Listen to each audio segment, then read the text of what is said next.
Here we have a 1925 Model T Ford.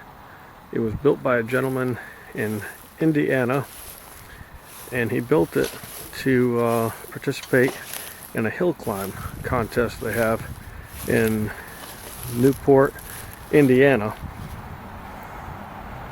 The car is an all steel body. The radiator has been shortened about 7 inches. The body has been extended 10 inches in front of the door, and the car has been lowered 7 inches. It's a Speedster design. It has a 1923 Model T motor that's been modified, so I believe it makes about 30 horsepower. The car is pretty close to perfect as you're going to find for a steel-bodied car. I mean, there's no flaws that would be visible in this video. It has the stock 2-speed transmission, the original wooden wheel. The only gauge it has is a voltmeter. And if you're unfamiliar with how Model Ts worked, there's 3 pedals on the floor there. You have the one on the right, the one in the middle, and the one on the far left. The one on the right, which you'd think is the gas, is actually the transmission brake. The one in the middle is reverse, and the one on the left is high-low. This car has also been modified with disc brakes, and that's for safety purposes. Obviously this car wasn't meant to go as fast back in 1925 as it does today, so the original brakes weren't going to cut it. It does have an electric starter, and it has a water pump, which the original T's did not come with a water pump, believe it or not. A few aftermarket parts that it does have. It does have an electric fuel pump. When the gentleman was building the car, he was concerned that the tank wouldn't gravity feed as he was doing the hill climb, so he put an electric fuel pump, and it also has an electric fan.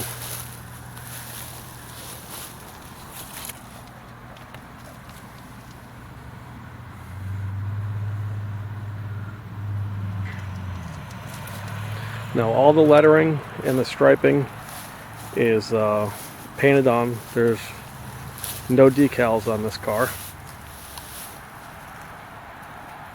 So it's an absolute blast to drive. So when he built it, he did the hill climb, as I mentioned.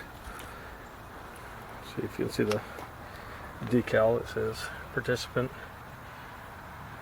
hill climb, Newport, Indiana. And this car has also been around the Indianapolis Motor Speedway. One of the neatest items on this car is the radiator cap.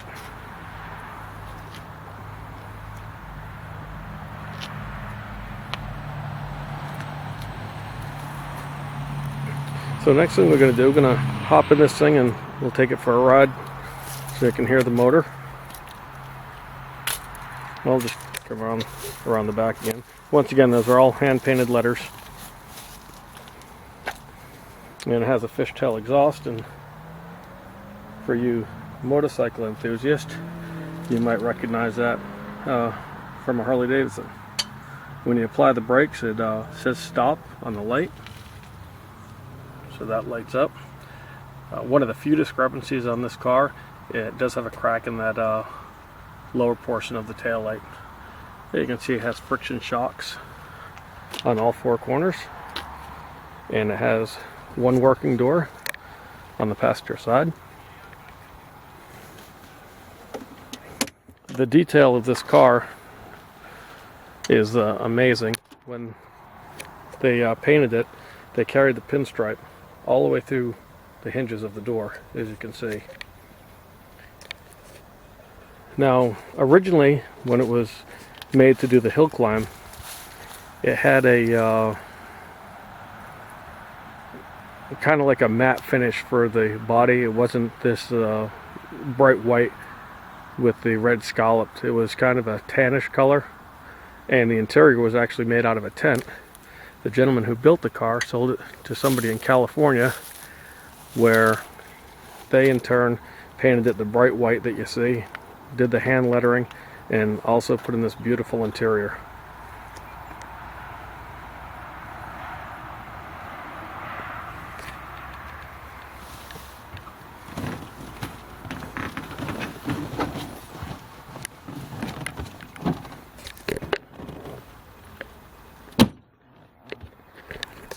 So to start it, you turn the key to the on position, press the pedal halfway in, that's neutral.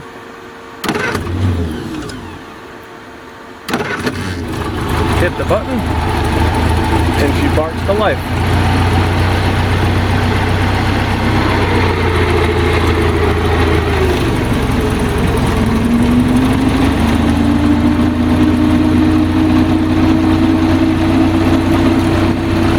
The throttle is on the steering column.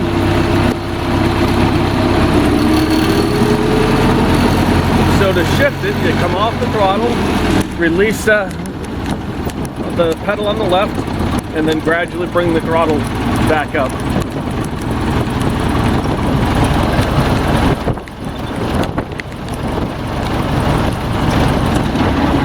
To slow it down, the first thing you do is come off of the gas, press the pedal on the left halfway in, that puts you in neutral, and then I apply the handbrake on the left hand side.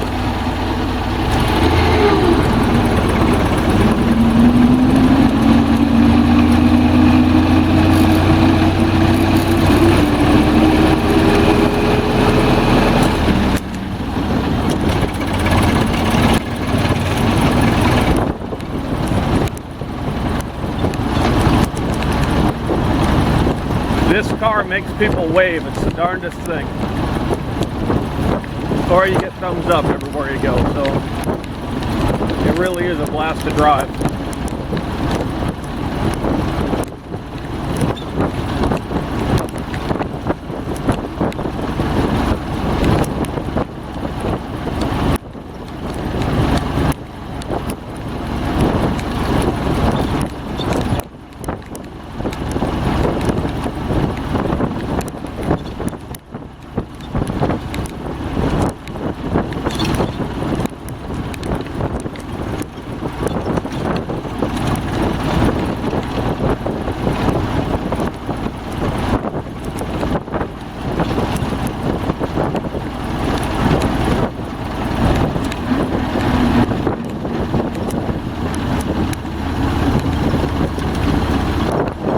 It does take a little bit getting used to the fact that the throttle is on the steering column, because in a normal car the first thing you want to do is back off the gas pedal and go from there.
So what you're seeing happen here when I come to a stop, I have to switch the camera around because I have to come off of the throttle with my right hand and apply the brake with my left hand.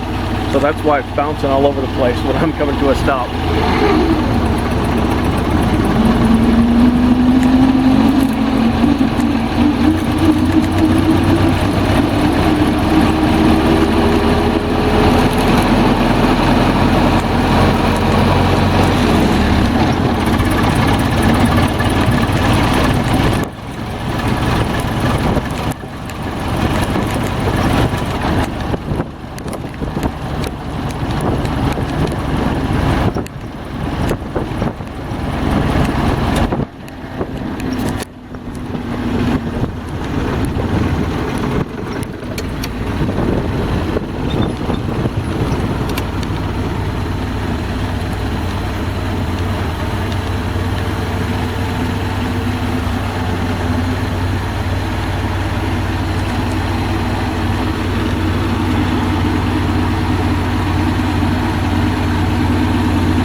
do another walk around to show you the car running.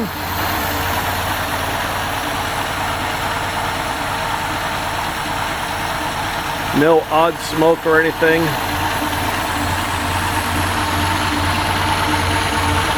And if you just could see the detail, the craftsmanship of this car is just absolutely amazing.